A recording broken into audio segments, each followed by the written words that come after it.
Hello students, कैसे हैं आप सब लोग। उम्मीद करता हूं फिर से आप लोगों ने पुरानी जो आपकी असफलता है उसको भूल के आगे बढ़ने की ठान ली होगी। आज का टॉपिक बेहद गंभीर है, सेल्फ इंट्रोस्पेक्शन है। खुद को झांकने वाली बात मैं करने आया हूं कि आप किस तरीके से जो पिछली गलती हुई है, आप जो यूपी पीसीएल टीजी 2 में सिलेक्शन नहीं पा पाए, उसके पीछे का क्या रीज़न है। आप लोग इस वीडियो को शेयर भी कर सकते हैं अपने दोस्तों से जिनके साथ भी ऐसा हुआ है, मतलब जिन्होंने मेहनत बहुत की थी, बहुत मेहनत की थी, मतलब दिन रात एक कर दिया था और तब भी उनका सिलेक्शन नहीं हुआ। बहुत बच्चों के साथ ऐसा भी हुआ है कि उनको शायद अंदाज़ा भी नहीं था कि कोई कोई बच्चा ऐसा भी था। कई बच्चे ऐसे मिले कि सर उसके तो नंबर कम है, उसका कॉल कैसे आ गया मेरिट में, कैसे मतलब उसका डॉक्यूमेंट वेरिफिकेशन के लिए कॉल आ गया। वो सारी बातें मैं डिस्कस करने आया हूँ। कट ऑफ डिस्कस करूंगा इस वीडियो में डिस्कस करूंगा कि मेजर 4 रीज़न क्या रहे थे जिसकी वजह से मैंने बहुत बच्चे फेल होते देखे। देखिए मेरे सामने मेरे अंडर गाइडेंस में बहुत बच्चे सिलेक्ट भी हुए, ऑब्वियसली मेहनत करी उन लोगों ने, और बहुत सारे बच्चे सिलेक्ट नहीं भी हुए। उनमें से कुछ बच्चे तो लिटरली इतनी मेहनत किए थे जो लोग नहीं हुए हैं सिलेक्ट। मुझे खुद शौक था कि वो सिलेक्ट क्यों नहीं हुए। मेरी उनसे बात ऑब्वियसली मैंने करी उनसे कि क्या रीज़न रहा यार, कि क्या बात रही ऐसी कि जो तुम नहीं हो पाए। मतलब मुझे तुम्हारी लास्ट टाइम तक ठीक चल रही थी चीज़ें। हाँ, कुछ चीज़ें मैंने उनको लास्ट टाइम भी बोली थी कि ये गलती मत करिएगा, हालांकि उन्होंने माना नहीं था। और समझिए उनमें से 2 पॉइंट्स उन्होंने मुझे खुद बताए कि सर आप सही कह रहे थे, ये 2 बातें हमारे साथ में हो गई, घटित हो गई ये 2 बातें। अब वो मैं बताऊंगा आपको। 4 रीजंस मैं आप लोगों को देने आया हूं। अगर आपने ये गलती दोबारा करी ना यूपीपीसीएल में, तो आप मत करिए, तैयारी छोड़ दीजिए। मैं गारंटी बोल रहा हूँ, ये प्रॉब्लम आपको, ये अगर गलती आप कर रहे हैं तो ये आपका सिलेक्शन इस बार भी नहीं होने वाला। अब ये बात बता रहा हूँ, आपको बुरी लग सकती है, बट आपका सिलेक्शन इस बार भी नहीं होगा अगर ये 4 गलती में से एक भी आपने करी तो। ये 4 मेजर गलतियां हैं जो इस बार बच्चों ने करी थी और रह गए थे, ठीक है। और ऑब्वियसली कॉन्ग्रेचुलेशन जिनका डॉक्यूमेंट वेरिफिकेशन हो चुका है उन बच्चों का। तो चलिए मैं आप लोगों को बताता हूँ, डिटेल्ड रिसर्च सबूत के साथ सारी बात करूंगा। सबसे पहला, इंग्लिश हिंदी में टाइम बर्बाद किया है बहुत बच्चों ने पेपर में। English to Hindi, Hindi to English. देखिए मैं सबूत के साथ सारी बात करूंगा, ठीक है। काफी क्वेश्चन पेपर में इस बार के, खासकर यूपी पीसीएल टीजी 2 जो 608 वैकेंसी, इस बार खासकर ये चीज हुई है कि काफी बच्चों के साथ उन्हें हिंदी समझ ही नहीं आई है टेक्निकल। मतलब जो बच्चे, देखिए हम सब जानते हैं कि आईटीआई से जुड़ा हुआ बच्चा जो होगा वो कहीं ना कहीं एक ग्रामीण बैकग्राउंड का होगा, तो थोड़ी इंग्लिश में उसे प्रॉब्लम रहेगी, मैं मानता हूँ इस चीज़ को। बट कुछ बच्चे ये समझ लीजिए जो हिंदी की कस्में खाया करते थे, वाद्य मतलब कलमा पढ़ा करते थे कि नहीं भाई हिंदी में ही पढ़ाओ सर, हिंदी में ही पढ़ेंगे, उन बच्चों को भी हिंदी वहाँ पे पेपर में समझ में नहीं आई है टेक्निकल की। क्योंकि बेटा टेक्निकल की हिंदी जो होती है वो अमूमन हिंदी से अलग होती है। वो जब टेक्निकल वाला बंदा अपनी हिंदी पे उतरता है ना, अगर देने पे आ जाए तमीज़ से, तो ट्रांसफॉर्मर को परिणामित्र बोल के छोड़ता है, परिणामित्र आधों के सर के ऊपर से निकल जाएगा, ठीक है। तो कहने का मेरा मतलब ये है कि जिन बच्चों ने हिंदी मतलब इंग्लिश को बिल्कुल नकार दिया था कि इंग्लिश हम नहीं देखेंगे, हम इंग्लिश में देखना ही नहीं चाहते, सोचो ऐसे बच्चों के साथ में क्या हुआ है कि पेपर में इतनी टफ हिंदी आई कि उनके सर के पार हो गई वो हिंदी। उन्हें क्वेश्चन ही समझ में नहीं आ रहा था, पर वही क्वेश्चन जब वो इंग्लिश में करते थे तो थोड़ा बहुत समझ में आने लग गया था। इसमें हुआ क्या, इंग्लिश हिंदी करने में हुआ टाइम बर्बाद। अगर आपके साथ में ये चीज़ हुई है तो आप कमेंट करिएगा कि हाँ सर ये मेरे साथ में हुआ था। कुछ क्वेश्चंस लेके आया हूं मैं आप लोगों के लिए, देखिएगा। अब आपके सामने ये 2 क्वेश्चन में लेके आया हूं कि जब कोई विद्युत परिपथ विवृत परिपथ हो तो वोल्टता क्या होगी, विवृत परिपथ हो। अब ये देखिए विवृत परिपथ हो सकता है 60% लोगों को समझ ही ना आए, वो क्या करेंगे, इसकी इंग्लिश करेंगे। विवृत परिपथ मतलब ओपन सर्किट हो तो उसकी वोल्टता क्या होगी, मतलब if the circuit is open circuited then what will be the voltage. तो ऑब्वियसली वोल्टेज मैक्सिमम होगा, वो एक अलग कहानी हो गई, एक अलग बात हो गई, ठीक है। उसका आंसर क्या होगा, बट ये विवृत शब्द का इस्तेमाल किया। ऐसे मैं तो 2 क्वेश्चन लेके आया हूं जस्ट डेमो के लिए आप लोगों के लिए, ऐसे बहुत क्वेश्चन थे जिसकी हिंदी बहुत टफ थी और इंग्लिश करने में भाई साहब जान निकल गई। मतलब लोगों ने टाइम बहुत बर्बाद किया इस चीज में। एक चाप में डैश शक्ति गुणांक होता है। चाप, चाप का मतलब होता है बच्चे आर्क, तो यहां पर ये एक्चुअली आर्क की बात, जो चाप वर्ड यूज होता है वो आप लोगों के मैथ में यूज होता है ना। और यहां जो चाप यूज किया गया है वो आर्क को लेके यूज किया गया है, कॉन्टैक्ट सर्किट ब्रेकर के कॉन्टैक्ट्स के बीच में जो आर्क लगती है उसको लेके यूज किया गया है ये वर्ड। तो अब आप देखिए कि ये जो हिंदी है बच्चों, आप लोगों ने बिल्कुल जो क्या कहते हैं इंग्लिश के प्रति एक, जो मैं काफ़ी बच्चों में देखता हूँ IIT वाले बच्चों में, एक इंग्लिश के प्रति एक बहुत बहुत नफरत हो जाती है कि नहीं हमें नहीं देखना, मतलब एक ऐसी हालत हो जाती है हम नहीं सीखेंगे, हमें बिल्कुल नहीं सीखनी। मैं उन बच्चों को बस यही कहूँगा, बच्चे आप लोगों के सामने चीज़ें हैं, अगर हिंदी देखिए एक प्रॉब्लम सबसे बड़ी क्या है कि ना सनम हम हिंदू रहे ना बने हम बिल्कुल मुसलमान भी, ठीक है। तो मतलब आप ना एक चीज़ के मतलब अगर आप हिंदी की बात करते हैं कि नहीं सर हमें हिंदी में करना है हिंदी, तो आप हिंदी में फिर क्वेश्चन क्यों नहीं समझ पा रहे। जो बच्चे हिंदी में, मैं उनको बोलता भी था ना, मैं देखिए सारी चीज़ें एक्सपीरियंस के बेसिस पे बता रहा हूँ, मैं उनको बोलता भी था ना जब बच्चों को पढ़ाते समय कि बेटा आप थोड़ी बहुत इंग्लिश पकड़ो, तो कुछ बच्चे बिल्कुल रेजिस्ट कर जाते थे। आपने ऐसा नहीं बनना है, मैं बस ये बात कह रहा हूँ। तो उन बच्चों को लिटरली गलती महसूस हुई, उन्होंने देखो मैंने तो इनफैक्ट एनालिसिस भी की थी। पेपर जिस दिन पेपर हुआ था उस दिन के ही मैं शिफ्ट पर ही था, और शिफ्ट में ही मैंने बच्चों से एनालिसिस करवाई थी कि क्या क्या आया था, और उस एनालिसिस में ही बच्चों ने बोल दिया था कि सर आधा टाइम हमारा हिंदी इंग्लिश करते हुए हो गया था। तो इस बात को सोचिएगा, है ना, बहुत तजुर्बे से ये बात बता रहा हूँ, ठीक है। बच्चे सिलेक्ट होते हुए भी दिन रात देख रहा हूँ और बच्चे नहीं सिलेक्ट होते हुए भी मैं दिन रात देख रहा हूँ। तो क्या गलती हुई है इस पर ध्यान दीजिएगा, ये बहुत आपको नुकसान करेगी। ये एक गलती थी, ठीक है। तो मैं आपसे यही कहूंगा कि थोड़ा सा इंग्लिश पे भी फोकस करना शुरू करिए। दूसरी गलती बच्चे, कंप्यूटर पर ओवर रिसर्च। कंप्यूटर आपके यूपीपीसीएल में आप सभी लोग जानते हैं कि कंप्यूटर क्वालिफाइंग नेचर का है, कंप्यूटर, ठीक है। अगर आपने कंप्यूटर क्वालिफाई नहीं किया, 20 नंबर नहीं लेके आया 50 में से, तो आप चाहे टेक्निकल में पूरे 150 में से 150 ले आना, चेक नहीं होगी, ठीक है। सही बोला हूं, गलत तो नहीं बोला हूं इस बात को। अगर आपने कंप्यूटर क्वालिफाई करना है, आपको आपकी फैकल्टी ने पढ़ा दिया कंप्यूटर की ये आप पढ़ लीजिए क्वालिफाई करना है, तो बच्चे पता है क्या कर रहे हैं, ओवर रिसर्च कर रहे हैं।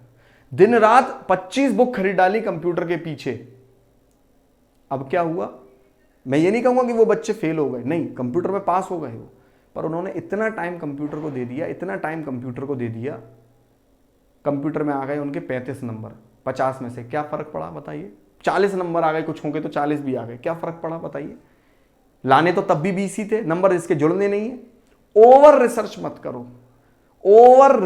मत करो, लिमिट से ऊपर रिसर्च में क्या क्या किया मैं भी वो भी बता देता हूं, ठीक है। मैं बता रहा हूं ना आपको कि कंटिन्यूस में टच में रहा हर बच्चे के, तो मुझे हर चीज पता है। अगर कहीं पे आप ये समझ लीजिए कि YouTube पे, खासकर किसी YouTube पर यूपीपीसीएल की क्लास चल रही है कंप्यूटर की तो अलग बात है, किसी YouTube पर क्लास चल रही है, मान लीजिए किसी नॉन टेक के पेपर की चल रही है, मान लीजिए पटवारी की क्लास चल रही है, मान लीजिए आपकी सब इंस्पेक्टर की क्लास चल रही है और उसमें कोई कंप्यूटर पढ़ा रहा है, तो बच्चे उसको भी देख मार रहे हैं। कोई यूपीपीसीएल की पढ़ा रहा है कंप्यूटर, उसको भी देख मार रहे हैं। अब एक फैकल्टी से देख रहे हैं तो 10 फैकल्टी से और देख रहे हैं। मतलब इतनी रिसर्च कर मारी कंप्यूटर के ऊपर कि जैसे कि पेपर में कंप्यूटर ही आपका जुड़ने वाला है वहां पर, और टाइम बर्बाद हो गया उसमें। हुआ क्या कि कंप्यूटर में तो साहब 35-40 नंबर आ गए, पर वो टेक्निकल में नंबर कम रह गए। सीना ठोक के कि नहीं साहब कंप्यूटर। अरे भाई कंप्यूटर इतना पढ़ना है कि आपको बस क्वालिफाई कर दीजिए। और मैं ये नहीं कह रहा एक टीचर को पकड़िए, उस पर रिसर्च मत कर मारिए कि आप 10 चैनल पर जा रहे हैं और 10 ही चैनल पर देख रहे हैं और ये भी नहीं देख रहे कि वो आपके यूपीपीसीएल से जुड़ा है या नहीं है। बस पढ़ रहे हैं। क्यों? क्योंकि फ्री में मिल रहे थे ना यूट्यूब पर लेक्चर, इसीलिए पढ़ रहे हैं।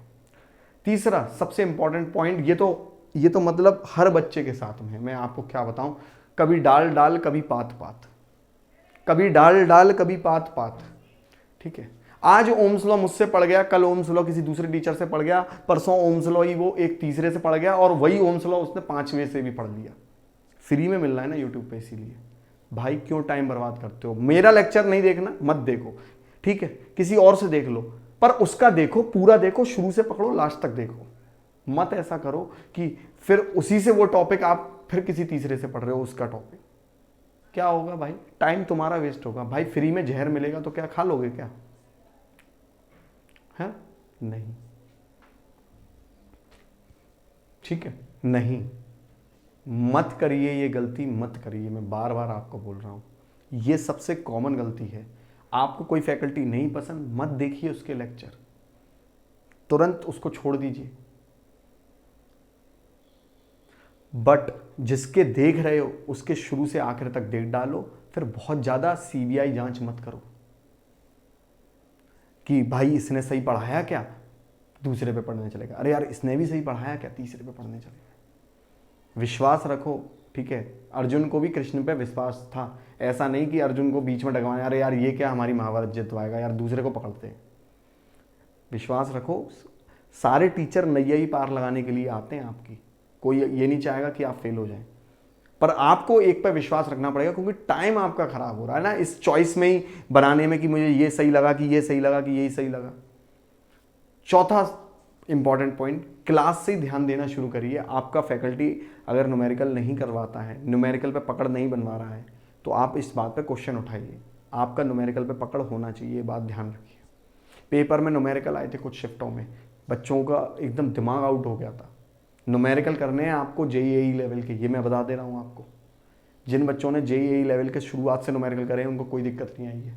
तो इन चारों बातों पे आप लोग थोड़ा सा रीथिंक करिए। अब बात करूंगा कट ऑफ की, बात करूंगा बच्चे कट ऑफ की, ठीक है। कट ऑफ बच्चे हर साल पे साल बढ़ती है, ठीक है। तो पिछली जो 2020 वाले की कट ऑफ थी ना बच्चे, वो जनरल कट ऑफ की मैं बात कर रहा हूँ, वो 130 नंबर थी, जब आपकी 2200 प्लस वैकेंसीज थी, ठीक है। 2200 प्लस वैकेंसीज, और ये तो 2021 है बच्चे, ये तो 2021 है, ठीक है। ये मैं 2020 थोड़ा गलत लिख गया, ये 2020 गलत लिख गया, 2018 लिखना चाहिए मुझे, क्योंकि वैकेंसी उसके बाद आई नहीं है। तो 2000 TG2 की बात कर रहा हूँ मैं, केवल और केवल TG2 की बात कर रहा हूँ, UPPCL की, ठीक है ना। अब 2021 की बात कर लेते हैं, 608 वैकेंसी की। वैकेंसी कम है, कट ऑफ बढ़ेगी बढ़ेगी, ये बात तय है, ठीक है। वैकेंसी कम है, कट ऑफ बढ़ेगी बढ़ेगी। दूसरी चीज़, 2 साल का जो ये गैप रहा 18 के बाद 19-20 में, इसमें कोरोना में सब लोग घर पे थे, सब लोगों ने बहुत जम के पढ़ाई करी है, तो कंपटीशन तो आपका बढ़ना है, ये तो तय बात है, ठीक है। ये तो तय बात है, कंपटीशन बढ़ना है। अब बात आती है कि सर कट ऑफ कितनी जाएगी, सीधी सीधी बात करिए। कट ऑफ बच्चे, एक बात तय है, हर साल कट ऑफ बढ़ती बढ़ती है। जब सेम वैकेंसीज रहे तब भी हर साल कट ऑफ बढ़ती बढ़ती है, यहाँ तो वैकेंसी कम हो गई, तो एक बात तो तय है कि ये जनरल की जो कट ऑफ है वो 140 से ऊपर जाएगी इस बार। अब बात आती है कि सर 140 कैसे जाएगी, पेपर टफ आया था। बेटा पेपर टफ आया होगा, पर नॉर्मलाइजेशन में जहाँ जो पेपर टफ आए उसमें नंबर बढ़ाए जाते हैं। और याद रखिएगा, नॉर्मलाइजेशन की कैलकुलेशन आम आदमी को समझ में भी नहीं आती है, क्योंकि वो जो कैलकुलेशन है वो नंबर ऑफ स्टूडेंट्स कितने अटेम्प्ट किए पेपर को, कितने फॉर्म भरे, उसके आधार पे होती है वो कैलकुलेशन। तो ये बात ध्यान रखिएगा बच्चों। बड़े इस चीज़ का मुझे बहुत दुख है कि ये जो रीजंस है ना 4, ये आपको ले डूबे। और इनमें से 2 रीज़न, एक कंप्यूटर वाला रीज़न और एक बच्चे डाल डाल पात पात वाला रीज़न। मैं हमेशा बच्चों को लास्ट तक समझाया हूँ, पर जिन्होंने लिटरली सिरे से नकारा है ना, उन्होंने बाद में ये बात मानी भी कि सर आप सही कह रहे थे, ठीक है। तो 2021 में कट ऑफ बच्चे आपकी जाएगी प्लस 140 कट ऑफ जाएगी आपकी जनरल की, याद रखिए, ये मेरा अपना अनुमान है। अब रही बात कि सर मेरे नंबर इतने आए हैं, सर दूसरी शिफ्ट वालों के तो आ गए होंगे, सर हमारी शिफ्ट में तो 90-90, 80-80, 90, 100 के बच्चों पे भी कॉल आया है। बच्चे जो अभी आपका कॉल आया है, मेरी बात ध्यान से सुनना, ठीक है। ये 2018 में भी हुआ था बहुत बच्चों के साथ में कि कम नंबरों पे कॉल आ गया था। क्यों? क्योंकि जैसे मान लीजिए एग्जांपल, अभी आपके 90 नंबर हैं, तो हो सकता है आपकी शिफ्ट में 25 नंबर जोड़ के कुछ आपका नॉर्मलाइजेशन कर दिया हो, या 30 नंबर जोड़ के नॉर्मलाइजेशन कर दिया हो, ठीक है। तो कहने का मतलब ये है कि नॉर्मलाइजेशन का मतलब ये है कि जो शिफ्ट हार्ड है उसमें नंबर जोड़ के दिए जाते हैं, और जोड़ के फिर आपको मेरिट में बिठाया जाता है। अभी तो मेरिट भी नहीं आई है, अभी तो 1200 बच्चे बुलाए हैं, डबल बच्चे बुलाए हैं, ठीक है। तो बच्चे इसमें आधे निकलेंगे भी। तो याद रखिए, मेरा अनुमानित जनरल कट ऑफ जो है वो आपकी बच्चे 140 प्लस जाएगी, ठीक है। और मैं आपको एक और बात बता देता हूँ, ठीक है, ये अनुमानित कट ऑफ है, परेशान होने की ज़रूरत नहीं है। इन 4 चीज़ों पे आप काम कर लीजिए, आपका जो है लाइफ है वो सेफ है बिल्कुल आगे, ठीक है, याद रखिए।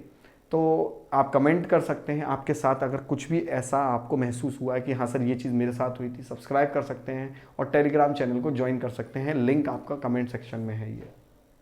और मैं फिर से एक बात कहूँगा कि अगर आपको ये 4 गलतियाँ आपने रेक्टिफाई कर ली, हटा ली, तो विश्वास मानिए आपको कोई नहीं रोक सकता सिलेक्शन लेने से। तो बच्चे मुलाकात करते हैं अगर मेन लेक्चर्स में हम लोग, ठीक है। तो चलो बच्चे, बाय बाय टाटा। होपफुली आप इन गलतियों पे काम करेंगे।